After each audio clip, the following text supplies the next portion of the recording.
Well, hey everybody, I'm Ashby with Ashby Farms out of Burlington, and here in a minute Mark's gonna take the floor and do some club stuff, but how's everybody doing? Has everybody gotten in their bees yet? Yeah, a few yeses, a few, who's a no? Hands up if no. Okay. I've ordered them, they won't come in for another month. Okay, yeah, that's normal. Well, those of you who have overwintered, I would encourage you to get in them tomorrow. Yesterday. Because, like it or not, spring is springing. So, without further ado, Ashby, and I appreciate you coming out there, Ashby. Well, I'm going to put Charlotte in charge of our topic to begin with. So she has something she likes to say. What is that? Bees are gonna do what bees are gonna do, so get used to it. Alright, we're done. See y'all later. Alright, good sit down. That's right. The bees are gonna do what the bees are gonna do. So I'm Ashby Miller. We're on Ashby Farms out of Burlington, and I know you. you know me. We're coming out of winter with 256 hives. So we are sideliner heading commercial. I don't know. I think if you got more than 50 hives, then you're getting serious stuff. You're biting up. You're realizing you bit off more than you can chew. About now.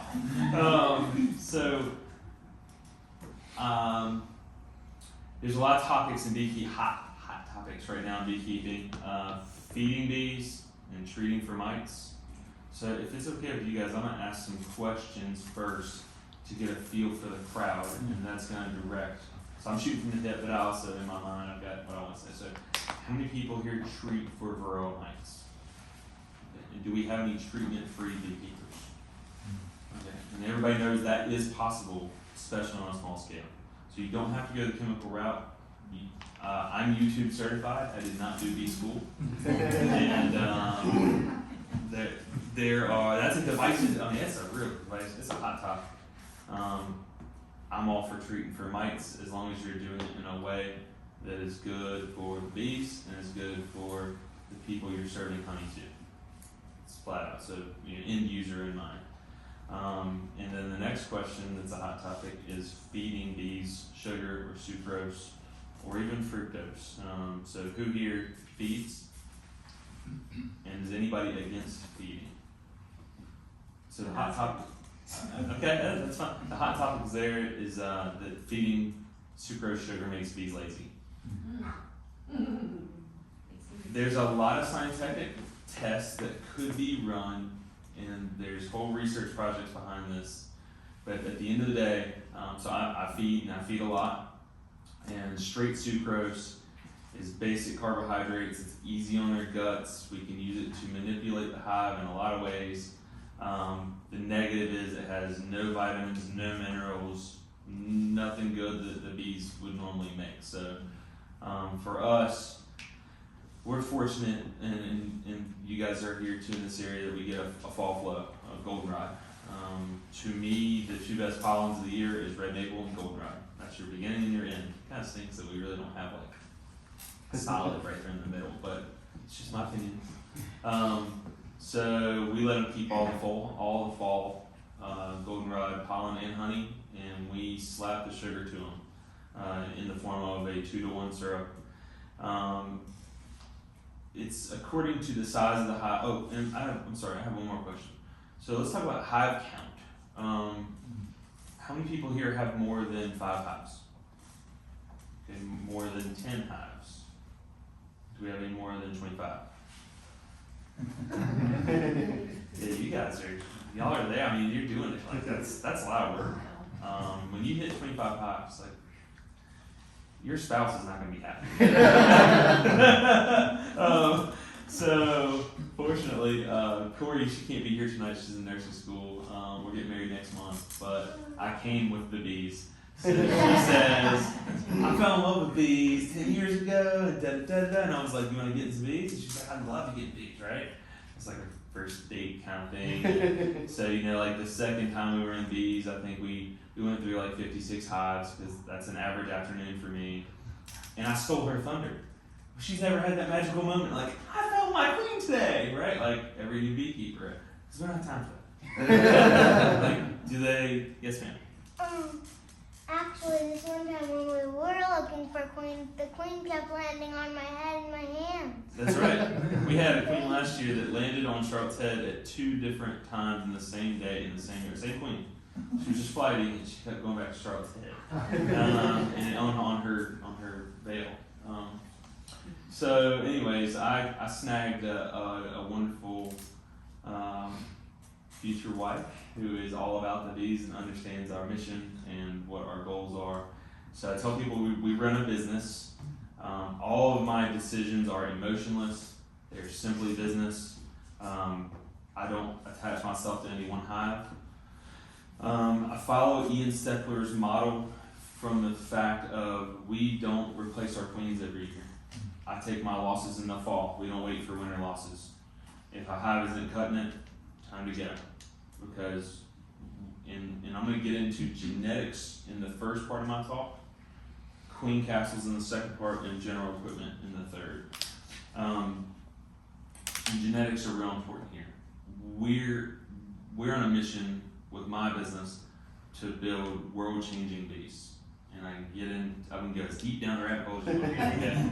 But the long and short of it is the holy grail of beekeeping will be finding Varroa-sensitive hygienics that are documentable, not just somebody claiming they got them. I guess we'll just dive right into genetics right away. Mid-90s, Varroa was killing off, wiping out commercial beekeepers. And Dr. Harbo said, he comes up with the Harbo assay. All this is it's very simple. Every one of you can do this. If you are thinking like beekeeping has these daunting subjects and I can't do this, if I can learn it, you can learn it, okay? Harbo test is simply this. You pull a frame of cap brood, late stage, you get out a magnifying glass or a pair of magnifying glasses, a pair of tweezers, and you start pulling out one at a time, either purple-eyed stage or later, so late stage, they should be getting some pigment to them, brood, and all you're doing is looking for Varroa. That's simple. You pull 100 cells. It takes you about 20 minutes. I can do them like 15. It's a quick inspection. If we find 0 mites, we're going to come back. And I start doing these tests like July. Our target is July, August, September. If we are seeing a hive with 0 numbers in 100, then let's say at the first test we only find 7 hives that pass this test. Then the second test, when we come back a month later, remember in August, bee numbers are dwindling while mite loads are peaking. So you should be, everybody, doesn't matter if you're treatment free or not, you should be seeing Varroa.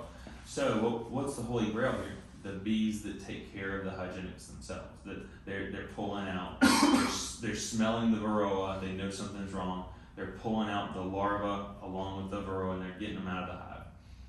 So the Harbo test is come back later and you do 200 cells, 2 weeks later. Okay, this still no Varroa, so let's come back 2 weeks later and we're going to put 700 cells. This is the SMR test. There's nothing fancy about it. It's been around for 25 years. But inherently, people are lazy. I know. Okay, and this is what it is. When your money's on the line, like ours is, we don't miss a beat. I don't miss a thing. Fortunately, this year we have a new product coming on the market. It's out of 2 ladies from University of North Carolina, Greensboro. Oh, yes, ma'am.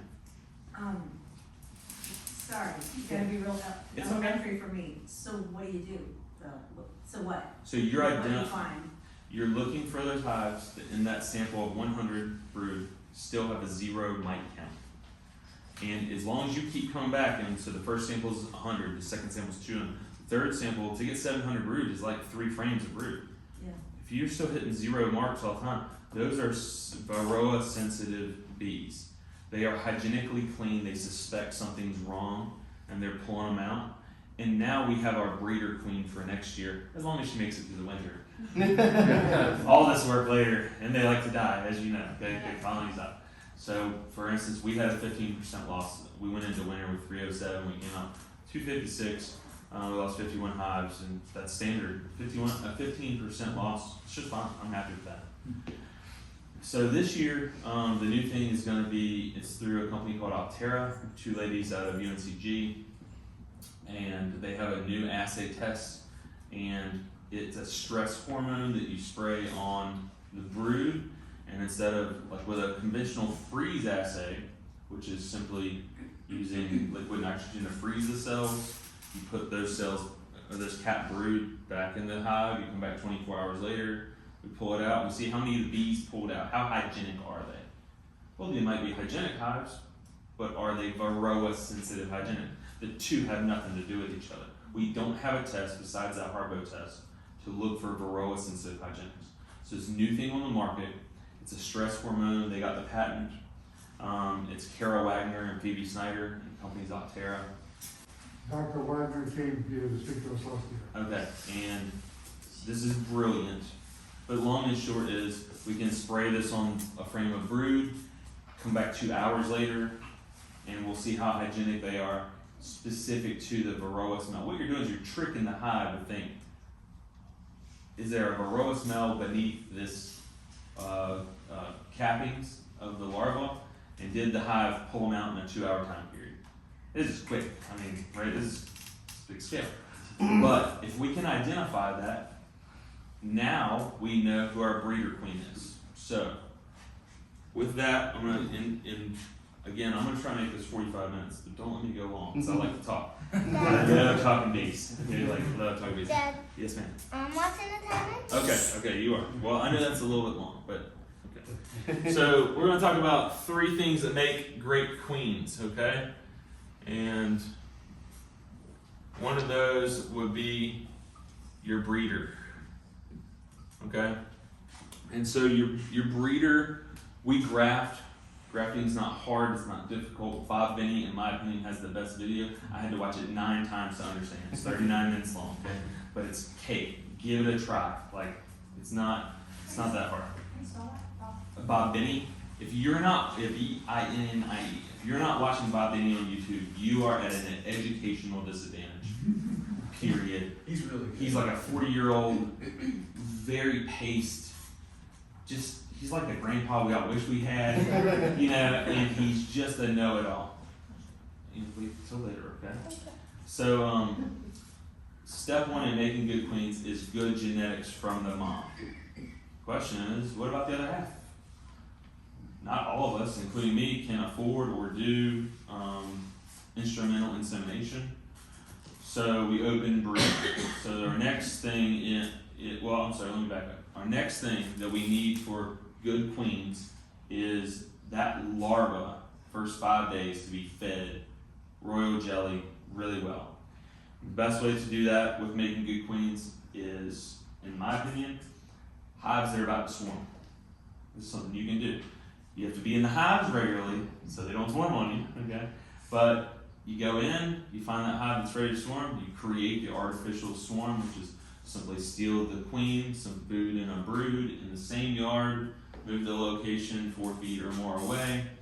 All of the worker bees come home to the parent hive, and now you're just left with nurse bees and a queen, some brood. We're not worried about that. This hive was ready to swarm.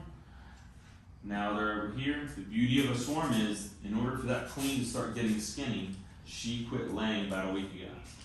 This hive is now what they call hopelessly queenless. There are no eggs or larvae under 5 to 6 days old, and they are dying for your graft. When you drop a grafted frame in, that's how you get that 100% mark. And you just about do it every time. And by a graft, we're simply hand scooping a young larval stage somewhere in the 12 to 24 hours old into a special cup. We create conditions where they're fed really well. They have no choice but to accept your graft, and that's how we make really good quality queens. And the key there is a pollen patty and like a thin syrup. I run either 2 to 1 syrup or 1.5 parts water to 1 part sugar. It's like, we mix it by the 55-gallon barrel, but it's 140 pounds of sugar with 30 gallons of water. It's a thin syrup similar to nectar in nature. This is how we get really well fed. So we want to put fed larvae. Now, third thing we need to talk about is breeding and queen breeding. So I'm going to design for you what my breeding yard looks like on this. So we're going to call this our queen mating yard. It's right in the center, okay? And we bring all of our nukes to this central location. And queens, in order to stop inbreeding, they'll go out about a mile from that hive. And the drones in this yard, so by the way, in this same yard we've got 20 colonies. Those are our cell builders.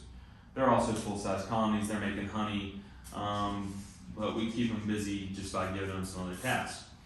So imagine if this is a half-mile radius, those brand new virgin queens are going to emerge.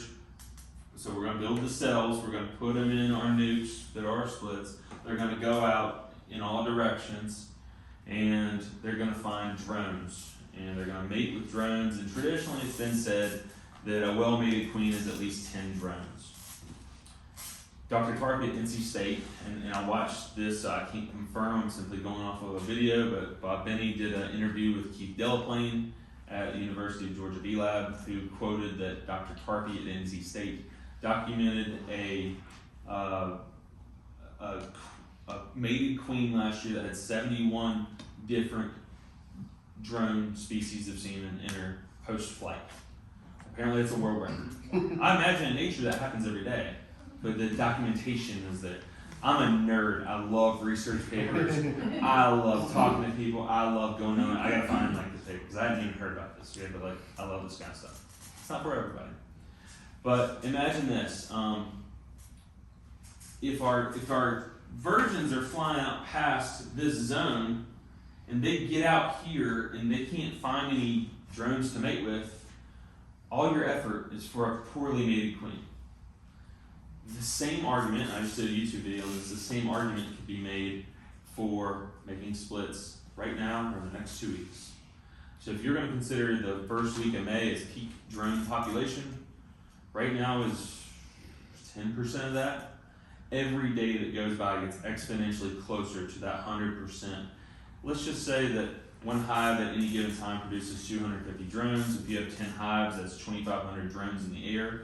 But your virgin queen in your yard flies out the side of that zone. You know, we'll just call that a half-mile drone zone, and she flies out a mile. Well, then what's she to do? So, in our case, we set it up like this.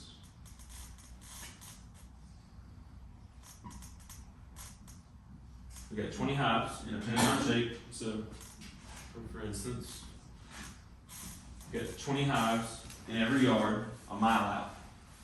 This involved a lot of cold calling, knocking on doors over the winter, building that relationships. Hey, do you know somebody? Here's my plan. Can we make this happen? I'm a nook and cranny farmer. I need a space the size of 3 pallets to do this. Can you help? No. In the last week, 4 yeses. People call me back. This is just love. So now, when we look at these drones, no matter, this is all rough, but no matter where they end up, let me just draw that, no matter where our virgins go out of, they run into my drone side. I control the drone side. So that's the male side. We graft for the female side, it's the male side. So my goal is to get 71 drones mated with every queen that I sell. Why? Because my name's on those queens. If I'm selling you a nuke, that's a big part of my business. My name's on that. It's not like it's Charlotte's apiaries run by Ashby Miller. It's Ashby Farms run by Ashby Miller. Literally my name's on it. So I take pride in my work. And so the third part of a great mated queen is multiple drones. I'm just multi-drones, okay? Sorry for my writing. All right, so let's discuss.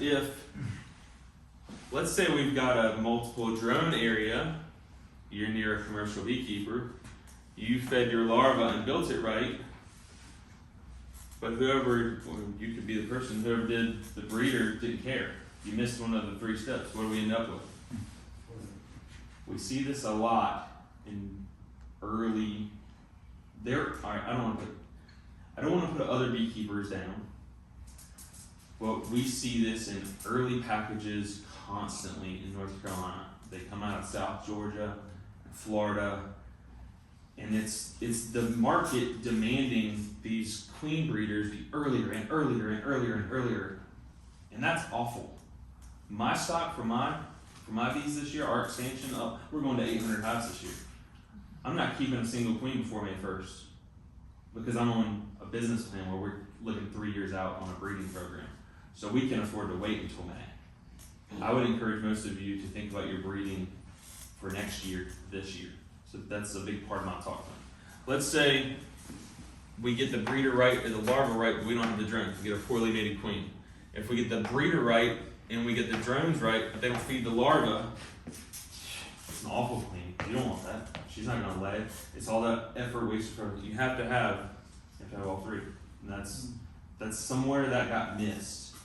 But the people who are doing it right, Indian Summer Farms down in Florida, man, they're killing it. I can name you 5 or 6 other great folks in Georgia, Bob Benny does it in North Georgia. There's certain people who set it up like this. I would estimate, and it's my opinion, you need at least 100 hives to set up a great breeding program. However, I also think that you could get to know your neighbors that are a mile away and set up 2 and 2 and 2 and 2 and 2 and breed pretty good local stock that you're going to be fairly happy with, because it's not like you're trying to send out 300 virgin queens at once. You're sending out 4 or 5. There's plenty of drones in the area. So, that's another thing I meant to mention is genetic diversity should be paramount in making queens. So last year we had 3 yards. I had a snow camp yard and a Caswell yard and a Burlington yard, okay? So my Caswell and my Burlington, I'm sorry, I said it wrong. The snow camp yard is nestled between 2 commercial beekeepers. I know them both, I respect the stock that they run, so I got the byproducts by mixing my splits with theirs. So we're gonna call that 10 genetic lines. If that both versions bred with 10 drones on average. Burlington, that guy down the street, he has Carniolans and there's 3 or 4 hobbyists around me, so we got some genetic diversity there. Caswell, there's another commercial beekeeper up there, and I like his stock a lot. We've talked extensively. So, when I drew you the Pentagon, we brought, out of this 120 hives, there were 40 from each yard brought to that area. So we've got 30 different familial genetic lines in there. Creates a lot of genetic diversity. If we can get the multiple drones with all that genetic diversity, then you stop having disease, like the science behind it. You don't have chalk root. You don't have a lot of the viruses. Viruses, that's a touchy subject because just like in humans, they're a virus. But you don't have a lot of your diseases, your hygienics go way up, your virus loads plummet. Realistically, when you have genetic diversity via multiple drones and you bring in that genetic diversity, here's another one. I got a couple, I've got some commercial friends, and this is Farmers Helping Farmers. I told them I'm running this test, the UBO test this year with Optera. We're gonna shoot to make some great queens. What I would like to do is trade you 10 queens for 10 queens.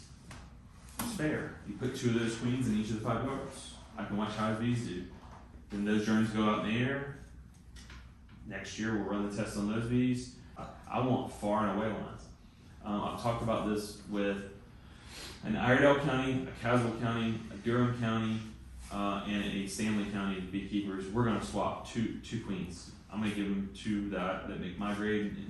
Because here's the thing, like Mark, how long have you been keeping bees? Going my 8th year? Okay, I trust your eyeballs. Whatever you judge is this is a really good queen, you trust me, okay, well, let's swap 2 queens. We can all be out 2 queens. The point being is now I get your genetic diversity from your area and your genetic diversity. But these are 50 and 100 miles away. And in the course of 5 years with my breeding program like we're going to do, plus the VSH test, plus the Harbo test to back them up, we're going to completely control 80. I figure it's 3 miles by 3 miles is the total area for the breeding. I know of 6 hobbyist beehives in the area. So I'm going to control 120 of the 126 beehives that I know of, plus some wild ones. let's just call it 80% of the drone stock in the area is now mine that I control with those VSH traits. They're traits. It's whatever's dominant. It's just like dominant recessive, just the same way we've all known that those two parents who are brown heads and they end up with a red-headed, ginger kid, right? It's because it's a recessive trait, but it really shines. So VSH is a recessive trait. Spicy hives is a recessive. Honey makers. These are all traits that you can select for in your own breeding ground. What are we looking for? My automatic make a cut. How'd you do over winter? If you don't come out of winter swinging, we ain't talking. You're not in my. It's automatic disqualification. If that hive, I'm not even gonna waste my time if it can't make it through winter swinging. I want the best in the yard. So today we found 4 hives that I identified out of 40. You go to each yard and you identify the best ones, and we're gonna bring those in to that central location. We'll go do a UBO test on all those. Whichever one scores real high, we'll do a Harbo test in August when mite numbers are peaking. Then I'll have made my graphs for the 500 additional colonies we're bringing in this year. Come spring next year, we're going to watch those UBO tests and see who makes it through winter. The second time around, same queen. But then we can spread all those male genetics through. We could select from the prior year tested, and this is how you make really, really good bees. So let me get just one more. So imagine this. If you remember high school biology, like the gametes and the chromosomes, okay? So inbreeding in bees creates same, and this is in corn, soybeans, cows, donkeys, and bees. You get same on a genetic level, same. Where you get a hybrid is you can breed bees. If you back in the late 90s, they did the starlight line, the midnight line, and they breed them to almost inbreeding, and then they would cross them, and what you end up with is different on the chromosomal level, and you get these queens that are just like phenomenal. But if she swarms, maybe the F1s, which is the daughters, will carry those traits. So it's like, well, how do we consistently, at a scale of 1,000 hives, how do we make this happen every single time? Well, we bring in lots of genetic diversity. We pick from the best, which makes our breeders. We well feed our larvae, and then we get them in these, drone congregation areas. There's all these studies on them, but it's hard field lines. It's where there's a big old field next to some nice tree lines, and that's where drones congregate. Somehow the virgins know and the females know, and they say, like, if you're in a drone congregation, you can hear it sounds like popping popcorn as the drones breed. Like, I've never heard it, but I'd love to hear. Like, I'm nerdy. This is the stuff I'd love to hear. The point being is, if we can control those male and female genetics, lots of genetic diversity, feed the larvae, those are things I can control, and then the multiple drones I can control. My goal, 5-year breeding program, is to be one of the best breeders in the United States. I'm doing everything I can. Mother Nature, she's cruel. She doesn't like too much of one thing. Tilling in a garden. Tilling's been bad. We know it since the 1930s and the Great Dust Bowl, yet we do it. Everybody's got a pretty garden in April, May, June comes along. Look at somebody's garden in August. It's full weeds. Why? Because you didn't leave something there. Mother Nature doesn't like that. She doesn't like just monocrops of things. Look at California's almonds. Why is it the way it is? Because they monocrop 2 million acres instead of doing a multi-species cover crop where the beneficials would win. We know how to fix this. It's very simple. I mean, think about it. You can spray herbicides, fungicides, pesticides on all these almonds and kill your bees, right? Or we could let Mother Nature handle it like multi-species cover crops. Seed is $34 an acre. No brainer for a business. This is the easy fix. Oh, by the way, then in 2-3 years, your soil can retain water. And what's California's main problem right now? No water. No water. I can show you a guy in Bismarck, North Dakota doing this, a guy in Albemarle, North Carolina doing this, a guy in Florida doing this. This is an easy fix. But then, Syngenta doesn't make any money, the farm doesn't make any money, I'm off my soapbox. but literally, imagine if we can get rid of all that, right? Then your food gets healthier, then your bees get healthier. I mean, I can see, so somebody asked me, then what are you doing about it? I have plans, I've talked with all my landowners. At the moment, I've mapped it out. Currently, I have 1,160 acres available to me to plant. Wow. All I have to do is provide the seed and the deed.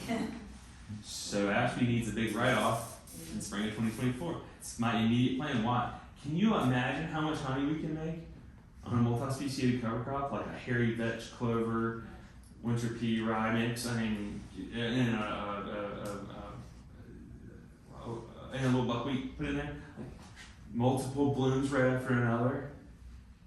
I'm gonna make a name. This is as easy. Like, the land is free. It doesn't cost me. I don't have to fertilize. All I have to do is rent the county's no-till drill. It's $10 an acre. Go tell them I want to do 1,000 acres. They'll cut me a deal. Like, I barter with everybody. The point being is like, my money's wrong about this. I'm doing something about it. I have a plan. I know how to fix this. Ditches on every house. Look at all the major highways. The state already has a contract to maintain and mow it. I get a lot of no's, I get a few yeses. God's treating me good. So thank you for letting me speak. Thank you.